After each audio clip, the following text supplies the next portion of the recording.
This has to be one of the best arms in football and maybe in history. The running back position is reestablishing itself. You can't match up with his speed. How did he get over there? I think you could close your eyes for the rest of the season and still call this the game of the year.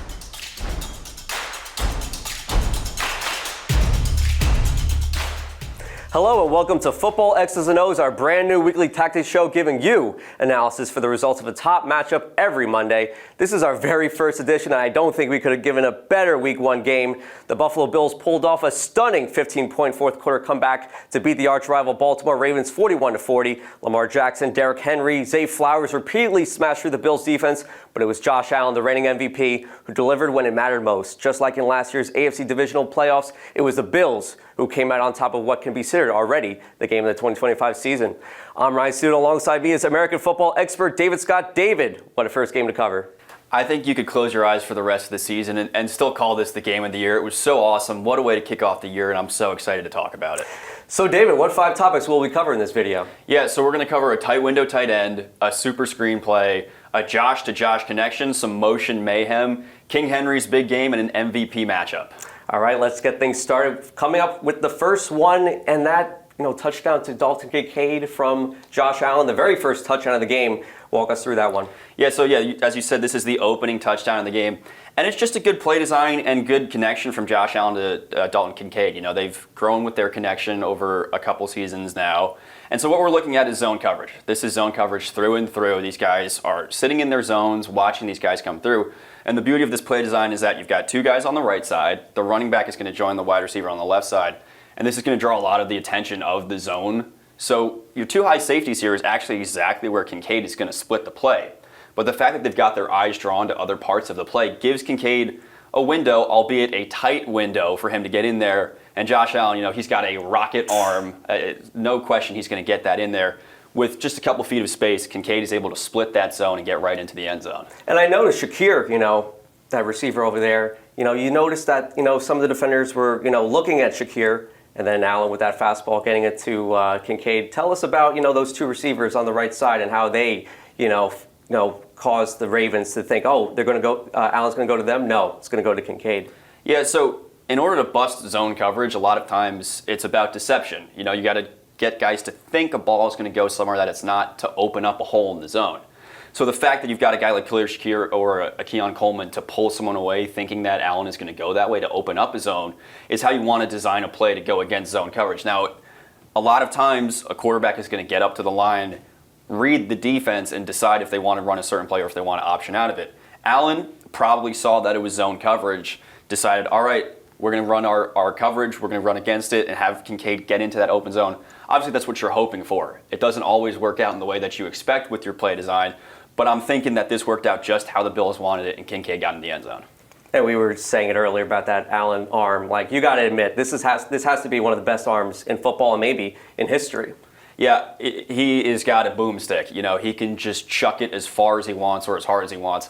And that's a weapon against any defense, because when you've got a tight window, you got to get in there in seconds, even in fractions of a second. So the second that Allen sees that window's open, he's going to chuck it and it's going to get there.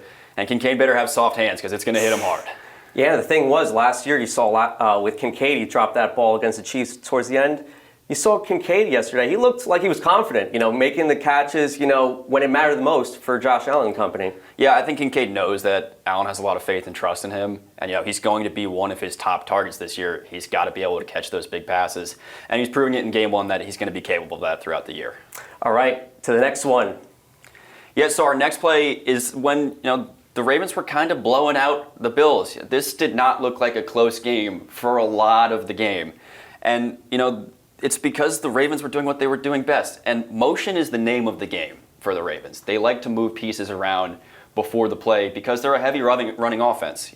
They've got Lamar Jackson, they've got Derrick Henry, they've got Justice Hill. Zay Flowers can get in on some runs. So they're moving guys around a lot when they're making their plays.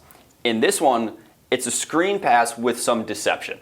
So down here is Justice Hill, their running back who backs up Derrick Henry. Derrick Henry is also in the play. They're running a 2 tight end set. That gives them a lot of options already with 2 running backs on the field. Now, Hill is going to motion across as if he's going to get some sort of jet pass from Jackson and take it around the outside. And this pulls almost everyone in the box. everyone bites on this because lineman, tight end, all shift to the right. They're like, all right, we're blocking this way because our guy's going this way. Everyone bites. But you got two linemen who say, not so fast, we're going to hop over the left side. Zay Flowers stays planted, he gets the screen pass, and all the lineman got to do is block the corner and the safety up the field. No one else is there. Flowers waltzes into the end zone as easy as you're going to get it. And that's just due to a really, really smart play design. Not so fast, like Lee Corzo says all the time, game day. Sorry that has to go, but deception, that's what he said. I feel like, they tricked the Ravens defense. Lamar, those legs are just a beauty. We were talking about it last week. Like, you just can't forget about Lamar, and when he's gone, he is gone. Yeah, and, Justice Hill, Derrick Henry, Lamar Jackson in the backfield, everyone is so focused on that when he's staying put in the pocket, you're going to think, okay, he's getting ready to take off. And then he whips it out to someone like Zay Flowers and goes off for the touchdown. And also, you've got Mark Andrews over here who's moving up. Obviously, he's going for a block, but that's still a threat. They've got other wide receivers, Rashad Bateman and now DeAndre Hopkins, who are threats. So there are options all over the field for the Ravens, which I think is why they were doing so well throughout this game, is that, Jackson was effectively getting the ball out to his whole team. They were running the ball well, and then doing a little deception when they needed to get into the end zone. All right, now the third one. Yeah, so this is when the Bills made their huge comeback. They're down 15 points at one point in the game, and we're thinking it's over. There's no chance. And then within under 4 minutes, all of a sudden, the Bills got a shot to go down and win this game, and this play between Josh Allen and Josh Palmer is what gets it done. Now, I don't think anything in this play is actually all that special, all that enticing to get a defense confused. You've got some crossing routes, you've got some guys going around. They're in man coverage here, so the corners are on their assignments and they're following their guys around. What really happens here is Josh Allen being an MVP quarterback. You've got your wide receiver here pulling someone to the left. You've got your other wide receiver in Josh Palmer pulling up into the corner. Now Palmer, his corner comes with him and the corner goes with the wide receiver out here. However, Josh Allen makes an MVP move. He looks off the cornerback. Sometimes they call this a high-low, where the quarterback is going to look someone down to try and get into a tight window. He looks down this corner. This corner bites on that underneath route, putting just a bit of a gap between the corner and the safety. Allen leads Palmer outside, beyond the numbers, lets him get out of bounds to stop the clock. That gets them into field goal range. This play wins them the game, and it's not due to the play design, which is just fine. It's a good play. It's really due to Josh Allen just being Josh Allen. I mean, you said it best with Josh Allen, like just having the know-it-all to like see Palmer over there near the sideline. And we can't forget about Palmer, 5 catches in the game. This is a guy that can, be a contributor to Allen and be behind Keon Coleman and all those guys. I feel like Josh Palmer might be a guy that we might have to watch out this year. Yeah, last season, Josh Palmer's on the Los Angeles Chargers, and before the season, I thought that he would be the number 1 receiver there. Obviously, the rookie last year, Ladd McConkey, took a huge step. He was a great contributor, but that kind of put Josh Palmer on the back burner and kind of made us forget that Josh Palmer's a great wide receiver. He's pretty much a veteran now in the league and is a good piece for Josh Allen to have. Allen's never had a spectacular wide receiver room. Obviously, he's had Stephon Diggs in the past, but that was kind of a one-man game between Allen and Diggs. He didn't have a very well-rounded receiving room. Last year, Khalil Shakir, Keon Coleman, you're getting a little bit better. They trade Diggs at some point. It's getting a little more well-rounded. I think now with Josh Palmer, Keon Coleman, Khalil Shakir, the tight ends in Dalton Kincaid and Dawson Knox, he's got a really well-rounded room around him, and he's got James Cook down there with him as well. Palmer, I think, was like the cherry on top, the icing on the cake. He's got himself a nice wide receiver room, and you saw that in his passing numbers, which we'll talk about later, that were just ridiculous. And it's exciting to see, even coming from a Dolphins fan and a Jets fan, because we're going to have to see him twice a year. But it's unfortunate. You could very clearly see this offense heading towards another MVP season for Josh Allen. Reigning MVP, might see a second one coming out of Allen, you never know. All right, to the fourth one. Yeah, so our fourth play is what we mentioned before, the beauty of the Ravens offense, which is motion. With so many pieces that can run around, you're going to just see Harbaugh and the Ravens just chuck guys around at points.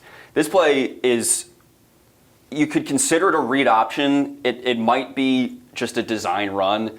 I wouldn't label it as anything because it really could be anything for the Ravens, but The fact of the matter is they move everyone. So you've got Justice Hill in at running back. You got Zay Flowers over on the side coming around. And you got Mark Andrews as well.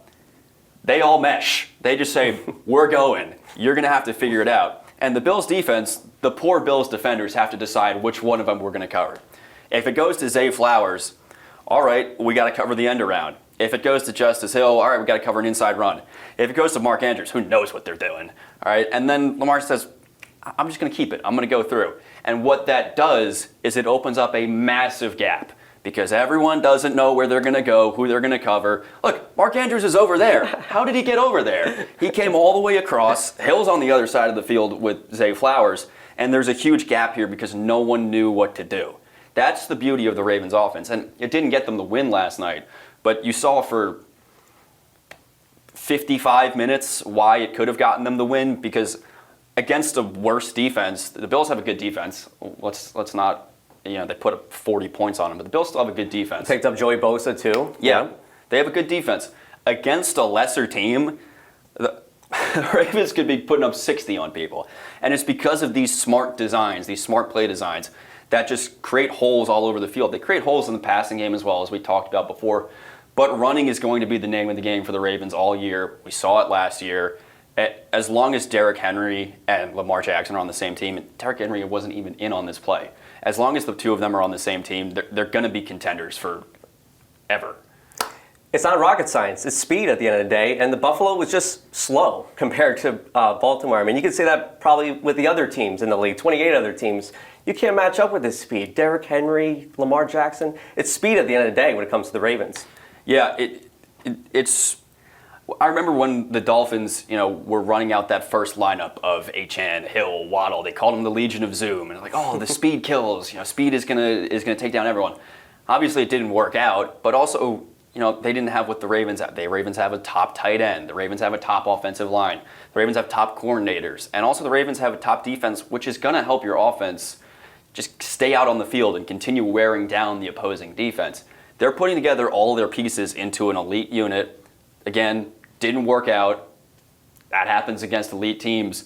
They're going to steamroll teams throughout the year. It's going to be this running game and these exciting running plays that they put like 4 guys in motion. I don't think I'm put across how silly that is. It's pure silliness, and that's why it works. You don't know what's coming at you, and if you guess wrong, you're giving up a touchdown. If you guess right, Lamar Jackson might just take it past you anyway. After this loss, I feel sorry for the Browns week 2. They got to face them. Oof, that's not going to be pretty. It's going to be tough. Now to Derrick Henry. Yeah, so we were talking about speed and what this team can do on the ground. And a lot of that centers around Derrick Henry. They bring him in last year in his age 30 season. And yeah, he reminds us that age is just a number for Derrick Henry. He can do everything that a younger guy can and probably do it better than them. He's now number 6 on the all-time rushing touchdown leaders. Look at the names around him. Emmitt Smith, LaDainian Tomlinson, Adrian Peterson, Walter Payton. They got an award named after that guy.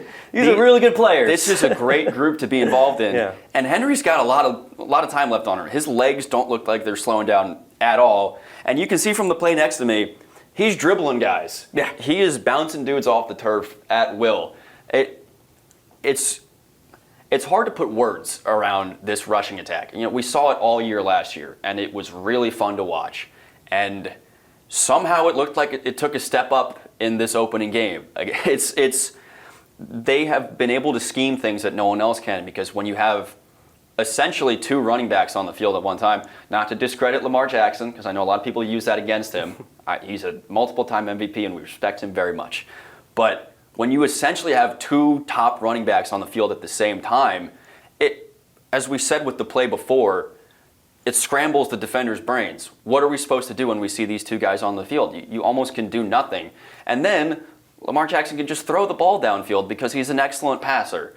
You just have to be in awe of what this offense is doing, because it's something that we've never seen before, and it's just a thrill to watch. I mean, people devalue the running back position. You look at, the amount of money is given to wide receivers, 30+ million. This guy around $15 million a year. I mean, this is really something that the Ravens found, coming from the Tennessee Titans, had a little bit of a down year, and people are like, oh, does he have anything left in the tank?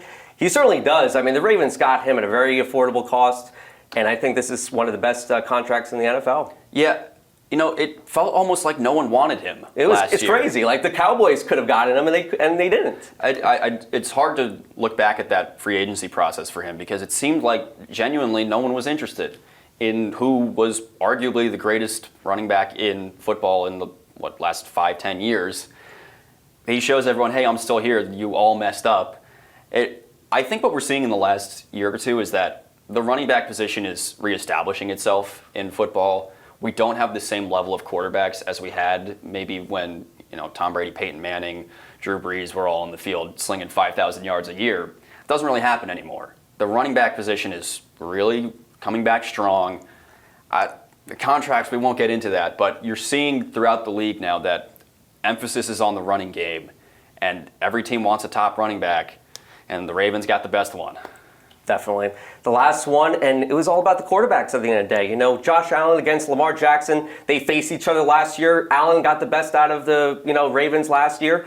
Same thing happens. They come back down 15 points. They get 16 points in the fourth quarter. And these stats speaks for itself. I mean, this is just something you don't see every week. This is arguably one of the best games we'll probably see this season. Yeah, you don't see this every week. You don't see this every year. Sometimes you don't see this every 5 years. Yeah, this is something. I mean, Josh Allen really put the team on his back when it mattered. 394 passing yards just on its own is silly. You look between these two quarterbacks, and this matchup shows you why they're both MVP candidates. Allen gets it last year. Lamar Jackson easily could have won it as well. And they do everything for their team. Jackson's passing numbers obviously a little bit lower than Allen's, but you look at that, the Ravens had a lead most of the game. They were running the ball as you do with a lead, and they have that crazy running offense. And you look at his rushing numbers, he had 70 rushing yards and a touchdown. So he outrushed Allen, at least in terms of yardage. Mm-hmm. Obviously, Allen scored 2 touchdowns to his 1 touchdown, but just based on the game scripts, and you can see it in their attempts as well, Allen had to throw the ball 46 times because they were far behind. Obviously, it ended up working out because they came back in the game from down so much. But you're looking at, as I said earlier, an MVP matchup. This is going to be the storyline throughout the year. Lamar Jackson, Josh Allen, who's the MVP? The dual threat quarterback is the fad right now. Get rid of your Patrick Mahomes. Get rid of your Joe Burrows. This is what the prototypical NFL quarterback is right now. You want a guy that can run. You want a guy that can sling it. And both of these guys do that spectacularly. 14 for 19. Let's not look over that. That's spectacular. No interceptions from either quarterback. Accurate, efficient, running all over the field. You're looking at something special, and we look back at the old quarterback rivalries. You look at your Tom Brady and Peyton Manning rivalry. Hot take, maybe. You can argue with me. This might be that reincarnated at an even higher level. Tom Brady and Peyton Manning couldn't run. They had concrete boots on when they were on the field. Ask Tom Brady himself. He couldn't move at all. He's running faster now than when he ran in the NFL. I don't know how that happened. These two guys are playing at such an elite level over such a sustained period of time. It's going to be just an insane because these guys are on long-term deals. They're going to be around forever. They're going to play against each other forever. They're going to be on the same teams forever. They're going to be button heads for a long, long time. Let's cherish it while we got it. Do you think this could be an AFC Championship preview? Absolutely. I don't know who is. Not I don't know. No one is going to go against the Bills in their division. The Bills are 1-0. The rest of the AFC East is 0-1. Obviously, it's early. Yeah. But that's not going to change. All right, it's not. The Bills are going to win their division. Obviously, the Ravens are in a bit tougher division. They've got the Bengals. They've got the Steelers. Then you got the Browns. You got the Browns. Whatever. Another straight for them. But the Ravens, they put up 40 on the Bills. They're probably going to come out on top there. You look at the rest of the competition in the AFC, you don't see a lot of teams that are going to put up these kind of numbers against the caliber of the opposing team that was in the game. I could see either one of these teams in the Super Bowl. I could see both of them in the AFC Championship game. Co-MVPs, I don't know. It's early, but there's so many things that can happen with these two teams that you're looking at the sky as the limit. That's going to wrap things up here for Week 1. You can catch us every week. You can also tune in to Ain't That Our Ball every Thursday. You can leave a like, comment, and subscribe, and you can also put in the comments, who do you think is going to win MVP for the 2025 season?